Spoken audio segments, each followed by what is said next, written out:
Okay, so I'm going to attempt to edit a photo taken with the D100. This one was shot at ISO 3200. Now I'm opening up in Photoshop. I'm lucky enough to have a raw file on this. Let's have a look and see what Adobe Camera Standard. Okay. I'm using the camera standard profile for this one.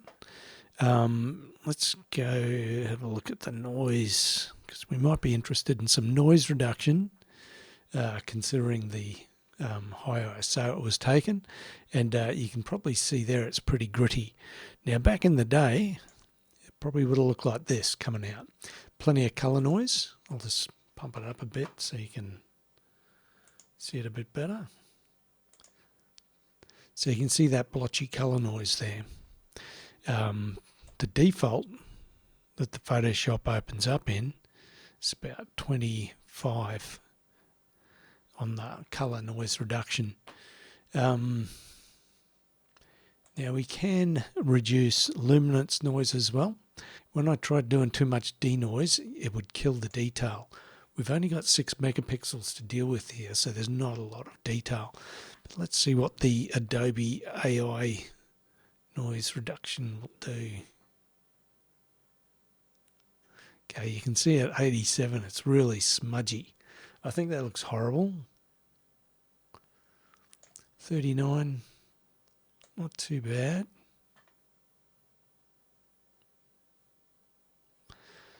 Okay, so I've pulled the luminance noise reduction down to 34. That's where most of our grain is.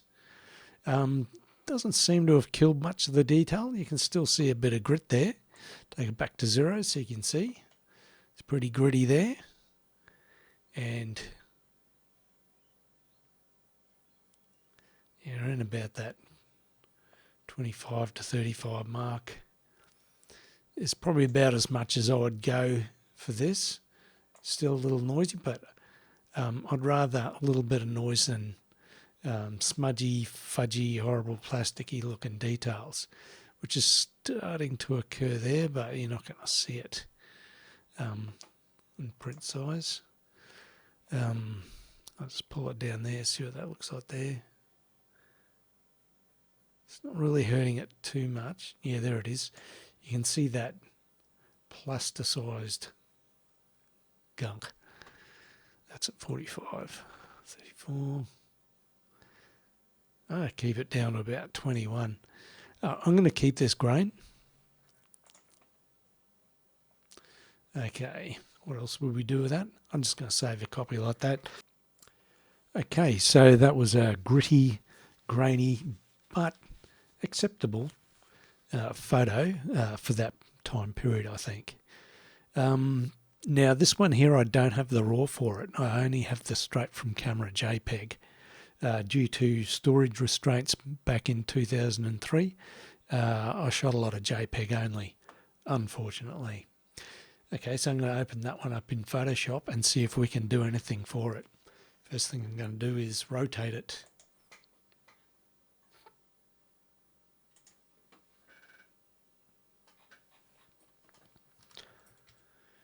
Okay, look at that. Colour noise. There's a lot of colour noise there, isn't there? Now, I find if you use the, you might have a third-party noise filter. I actually don't use noise reduction very often at all. I don't shoot super high ISOs, and if I do, I'm a little bit more tolerant to the noise. So if we use that reduced noise, the more you reduce the colour noise, the more you kill that saturation. And contrary to what some people say, I don't think converting it to black and white looks good. It just looks like a muddy black and white because the tones aren't that good in the shadows. Okay, now if I pull the preserve details down, I kill the noise more, but that looks horrible on plasticky. Preserve details right up. It still looks kind of gritty and grainy. I'll show you what I used to do to address the noise. I'd convert it to LAB colour. So now we have lightness channel, A channel for colour and B channel for colour. So what I'm going to do is blur out the colour channels to kill that colour noise.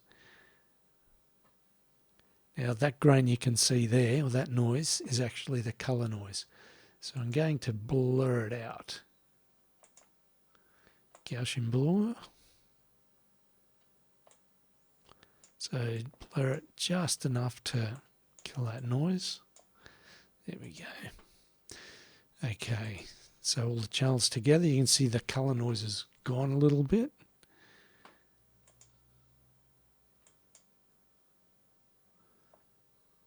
I could kill it a little bit more by going to the B channel and blurring that one out as well.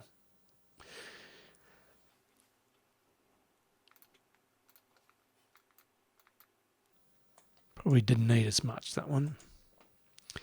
Okay, all channels together. Did that make much difference? It made hardly any difference, I think. So I'm just going to leave it with just the A channel blurred. Okay, so the saturation has suffered a little bit there. So first I'm going to convert it back to RGB colour, and I'm going to beef the saturation back up a little bit. No reason to go overboard. You're not going to add anything that's not there. All I'm going to do now with this is straighten it up.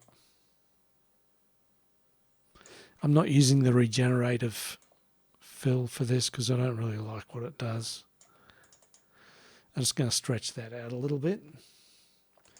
Just going to duplicate the layer, make a selection on the bottom there. Free transform. Shift to allow it to go disproportionately. I've made her a little bit taller, but I don't think she's going to mind that at all. Okay, pretty rough, but now this one didn't have as much light as the other one. It looks a little bit soft and a little bit smudgy, but we've killed that colour noise. It just looks like almost like film grain because of that more random organic sort of pattern, which is an advantage of the CCD. At the time, the CMOS sensors, like say the Canon 20D at the time, the noise level at higher ISOs was lower, but you get to the point where you start to see the noise in the CMOS camera, and it had banding, which was very hard to get rid of.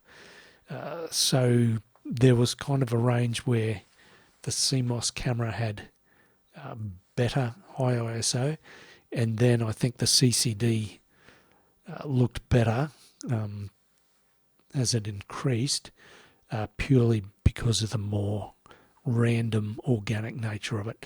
That's just my own personal opinion. A lot of people might disagree with me on that, and that's fine.